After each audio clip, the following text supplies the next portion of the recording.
So, ఒక important issue అండి. Burning topic అనొచ్చు, లేదంటే మీరు ట్రెండింగ్ టాపిక్ అనొచ్చు. దాని గురించి ఈరోజు మాట్లాడబోతున్నాం. అదే బెట్టింగ్ యాప్స్ ఇష్యూ. సో, పలానా సెలబ్రిటీల మీద కేసులయ్యాయి. ఇన్‌ఫ్లుయెన్సర్స్ ఇలాగా మన జీవితాలను నాశనం జేశారు.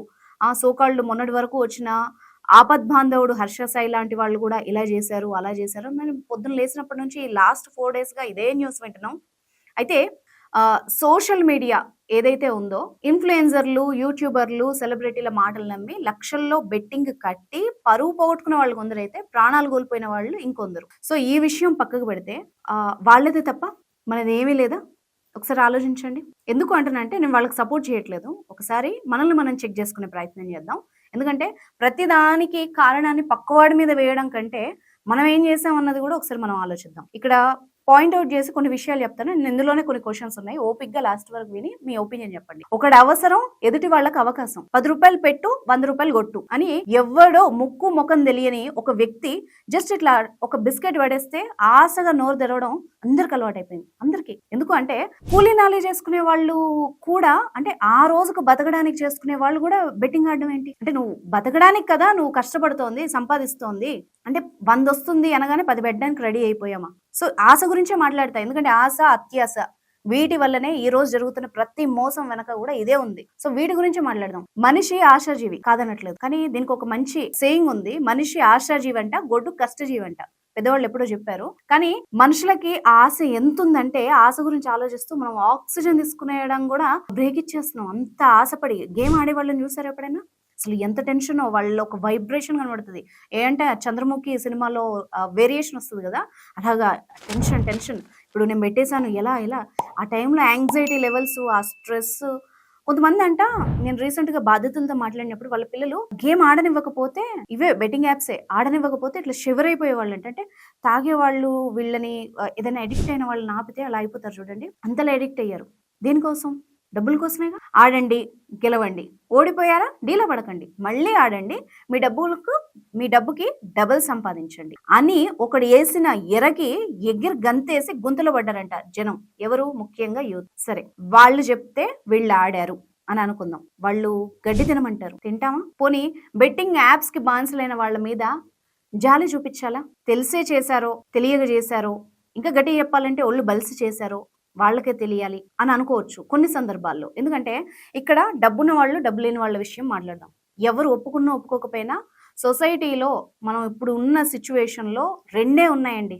రెండే కమ్యూనిటీస్. ఒకటి డబ్బున్నోడు, డబ్బు లేనివాడు. డబ్బున్నోడు ఏం చేసినా చెల్తది. డబ్బు లేనివాడు ఏం చేసినా అది ప్రాబ్లమే. సో, డబ్బులున్న వాళ్ళు ఏం చేస్తారు? క్యాసినోలని వేరే వేరే దేశాలకెళ్ళి అక్కడ, ఇక్కడ గోవానో ఇక్కడ ఆడేస్తారు. డబ్బులు ఇలాగా పారేసుకుంటారు. వాళ్ళకొచ్చే నష్టం ఏం లేదు. కానీ డబ్బు లేనివాడు, ఒక మిడిల్ క్లాస్ వ్యక్తి, లేకపోతే బిలో మిడిల్ క్లాస్, ఒక పేదవాడు గనక ఇందులో డబ్బులు పోగొట్టుకుంటే వాడికి అది జీవితం, ఫ్యామిలీ, వాళ్ళ ఫ్యూచర్, వాడి ఫ్యూచర్ ఒకటి కాదు, వాళ్ళ ఫ్యామిలీ ఫ్యూచర్ అది. సో, ఈ ఈ సందర్భంగా ఈ పాయింట్స్ అన్ని మైండ్‌లో పెట్టుకుంటే వాళ్ళ మీద నిజంగా జాలి పడదామా? ఒకసారి పోతే జాగ్రత్త పడడం మానేసి, ఇంకొక్కసారి పక్కా ఈసారి మాత్రం ఖచ్చితంగా గెలుస్తా అన్న ఆశ, అత్యాశ. ఈరోజు 10,000 వచ్చాయి. రేపు ఇంక 20 వస్తాయి. 20 పెడితే 40 వస్తాయి. దీంతో మనం అప్పులు చేసి, తిప్పలు పడి, ఇంట్లో వాళ్ళని వేధించి, ఇబ్బంది పెట్టి, టార్చర్ చేసి, ఆ డబ్బులన్నీ తీసుకొచ్చి తెలిసి తెలియకుండా అందులో పెట్టి లాస్ట్‌కి సింపుల్‌గా తప్పు చేశాను, నేను బతకడానికి అర్హుడిని కాను అంటూ బాధాకరమైన సెల్ఫీ వీడియోలు తీసుకొని సూసైడ్ చేసుకుంటే, నిజంగా ఆ వీడియోస్ చూసినప్పుడు చాలా వరకు న్యూస్ ఛానల్స్‌లో జాలేసింది. కానీ అట్ ది సేమ్ టైమ్ కోపం కూడా వస్తోంది. సో, సూసైడ్ చేసుకోవడం వల్ల మన సమస్య తీరిపోతుందా? నిజానికి ఈ బెట్టింగ్ భూతానికి దేనికైనా బలై ప్రాణాలు తీసుకుంటే పోయేదేం ఉండదు. ఇవాళ పోతే 1, రేపటికి 2. అంటే రెండో రోజు మనం పోయి అంతే. కానీ రోడ్డున పడేదెవరు? మీ ఫ్యామిలీస్, మీ ఫ్యూచర్. మీ పరువు పోయినా, మీ ప్రాణం పోయినా మీ మీద ఆధారపడ్డ వాళ్ళు మాత్రమే రోడ్డుకొస్తారు. ప్రమోట్ చేసిన సెలబ్రిటీ రాడు, ఇన్‌ఫ్లుయెన్సర్‌లు రారు, ఎవ్వరూ రారు. సో, ఈ సెలబ్రిటీలు ఎవరైతే ఇన్‌ఫ్లుయెన్సర్స్ ఉన్నారో వాళ్ళకి పెద్ద మొత్తంలో పారితోషికాన్ని ఇస్తే ప్రమోట్ చేశారు అని అనుకుందాం. అని కోట్లు మారాయంట మళ్ళీ వీటి వెనక. సో, జనాలు ఈజీ మనీ కోసం ఆడారు. వాళ్ళేమో డబ్బుల కోసం ప్రమోట్ చేశారు. ఒక పక్క ప్రమోట్ చేసిన వాళ్ళ పని పడతాం అని చెప్తున్నది ప్రభుత్వం. ఇప్పటికే కేసెస్ కూడా ఫైల్ అయ్యాయి. మనం చూస్తూ ఉన్నాం. వాళ్ళు స్టేషన్ల చుట్టూ వివరణ ఇచ్చుకుంటూ తిరుగుతున్న పరిస్థితి. మరి ఇక్కడ మెయిన్ క్వెషన్ వాళ్ళకి పర్మిషన్ ఇచ్చిన వాళ్ళ పరిస్థితి ఏంటి? దీని వెనక ఇంకా జరుగుతోంది. ఈ సో కాల్డ్ బెట్టింగ్ యాప్స్ అన్నింటికి కూడా వెనక సాఫ్ట్‌వేర్ ని ఇచ్చింది కూడా కేవలం ఒక పర్సనే అని చెప్తున్నారు. అంటే ఒక టీమ్స్ తయారు చేసిన సాఫ్ట్‌వేర్‌తో రకరకాల బెట్టింగ్ యాప్స్, అంటే వల ఏదైనా అయి ఉండొచ్చు. ఏరా అయితే ఏంటి పళ్ళరాలు కొట్టుకోవడానికి అన్నట్టు అన్ని యాప్లు ఉన్నాయి, ఎన్నో యాప్లు ఉన్నాయి. అన్నిటికీ మళ్ళీ సాఫ్ట్‌వేర్ ఇచ్చేది ఒక్కలేనంట. దీని వెనక 100 కోట్లు చేతులు మారుతున్నాయి, దేశాలు దాటిపోతున్నాయి. ఒక రకంగా సజ్జనార్ గారు కూడా ఇది ఒక టెర్రరిస్టుల కంటే వీళ్ళు దారుణమైన వాళ్ళు అన్న ఒక వ్యాఖ్యలు చేస్తే అది నిజమే. ఎందుకు అంటే ఇక్కడ స్ట్రెస్ చేసి ఇల్లీగల్ గా మన డబ్బులు కోటాను కోట్లు దాటిపోతున్నాయి. అవి దేనికి వెళ్తున్నాయి? ఎవరి చేతుల్లోకి వెళ్తున్నాయి? హవాలాగా మారుతున్నాయా? ఇప్పుడు ఈడీ కూడా రంగంలోకి దిగింది అంటే ఖచ్చితంగా ఇందులో పెద్ద మొత్తంలో ఇష్యూ జరిగింది అన్నది మనం అర్థం చేసుకోవాలి. సో ఇంత పెద్ద మొత్తంలో డబ్బులన్నీ వేరే దేశంలోకో లేకపోతే వేరే అనెథికల్ పర్సన్స్ చేతుల్లోకి వెళ్తే దాన్ని ఏ రకంగా వాడతారు? ఇది ఒక రకంగా దేశ ద్రోహం కింద కూడా మనం చెప్పుకోవచ్చు. నిజానికి అదేమన్నా ఇల్లీగల్ పని కోసం వాడితే మనకే కదా నష్టం. అప్పుడు మన ఒక్కళ్ళం కాదు, టోటల్ మన దేశానికి కూడా మనం నష్టం చేసిన వాళ్ళమే. లాస్ట్ కి ఇప్పుడు మాత్రం దాదాపు కొంతమంది సెలబ్రిటీస్ చెప్తున్నారు, నేను 2 ఏళ్ల క్రితం వీడియో చేశాను, 3 ఏళ్ల క్రితం వీడియో చేశాను, దానికి సారీ అని చెప్పి సింపుల్ గా చెప్తున్నారు. ఇటు ప్రభుత్వం ఏమో ఇన్ని ఇయర్స్ గా జరుగుతూ ఉంటే దాదాపు 1000 మంది ప్రాణాలు పోయిన తర్వాత ఈ రోజు ప్రభుత్వంలో చలనం వచ్చింది. వాళ్ళు పోలీసులు చెప్తుంది ఏంటంటే రకరకాల డిస్ట్రిక్ట్లో కేసులు నమోదయ్యాయి, సో మేము ఇన్వెస్టిగేషన్ చేస్తున్నాం. సో ఇక్కడ చిన్నగా స్టార్ట్ అయిన ఇది కొన్ని వందల కోట్లు, వేల కోట్ల వరకు వెళ్లే వరకు చాయిస్ ఇచ్చింది ఎవరు? ఒక పక్క నెగ్లిజెన్సీ కనబడుతున్నా మన బాధ్యత కూడా ఇందులో ఉంది, మనం ఒప్పుకోవాలి. లేకపోతే మనల్ని ఎవడు మార్చలేడు. ఇలాంటివి చాలా జరుగుతాయి. మొన్నటి వరకు లోన్ యాప్లని, అంతకుముందు ఇంకోటని, లాటరీలని, ఎన్నో రకాలుగా మోసపోయాం. చిట్ ఫండ్లని, మనల్ని ముంచంది ఎవరు? చీటీ పాటల నుంచి ఈ రోజు బెట్టింగ్ యాప్ల వరకు ప్రతి ఒక్కడు వచ్చి మన వీపు మీద కొట్టేదే, మన కడుపు మీద కొట్టేదే. పోతోంది ఎందుకు? మనం ఎందుకు నష్టపోతున్నాం? మనకు అత్యాస. ఎక్కువ వడ్డీ ఇస్తానంటే అందులో పెడతాం, ఆ బ్యాంక్ లో పెడతాం, ముక్కు మొహం దాంట్లో, తెలియని దాంట్లో. చీటీ పాట, వాళ్ళు ఎక్కువ ఇస్తారంటే తెలియని వాళ్ళ దగ్గర చీట్లు వేస్తాం. తర్వాత ఈ మధ్య చైన్ సిస్టమ్ లో చాలా మంది డబ్బులు కోల్పోయారు. వీటన్నిటికీ రీజన్ ఆశ, అత్యాస. ఇప్పుడు అవేర్నెస్ పేరుతో చాప కింద నీరులా విస్తరిస్తున్న ఈ బెట్టింగ్ యాప్స్ అన్నిటిని సడన్ గా స్టాప్ చేయగలరా అన్నదైతే $1 మిలియన్ క్వశ్చన్. ఎందుకంటే ఇది చాలా పెద్ద ఎత్తున రూట్ లెవెల్లో పాతుకుపోయింది. ఎందుకంటే మనకి సోషల్ మీడియాలో కనిపిస్తోంది కేవలం యూట్యూబ్లో, ఇన్స్టాగ్రామ్లో, ఎఫ్బీలో వీళ్ళు ప్రమోట్ చేస్తారు. కానీ బ్యాక్గ్రౌండ్ లో ఎన్ని గ్రూప్స్ నడుస్తున్నాయి, ఎన్ని టెలిగ్రామ్ ఛానల్స్ నడుస్తున్నాయి, ఎన్ని యాప్ల్లో వాట్సాప్ గ్రూపులు నడుస్తున్నాయి, మ్యాన్ టు మ్యాన్ ఎంతమంది దీన్ని షేర్ చేస్తున్నారు, ఎన్ని రకాలుగా ఆడుతున్నారు. ఎక్కువ డబ్బులు వస్తాయన్న ఆశే గాని నిజానికి వాస్తవానికి బెట్టింగ్ యాప్లో డబ్బులు పోగొట్టుకోవడం చాలా ఈజీ.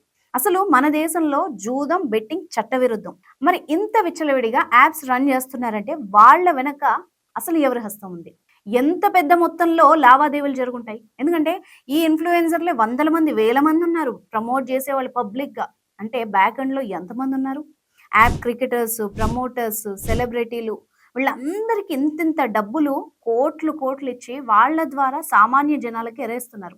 అంటే దీని వెనక ఎంత లాభాలు ఉండి ఉండొచ్చు. ఇక ఈ యాప్ ప్రమోషన్స్ ద్వారా పెద్ద మొత్తంలో డబ్బు అందుకున్న సెలబ్రిటీలకు అసలు ఏ మార్గాల్లో మనీ ముట్టింది అన్నది ఇప్పుడు దాని మీద ఎంక్వైరీ జరుగుతోంది.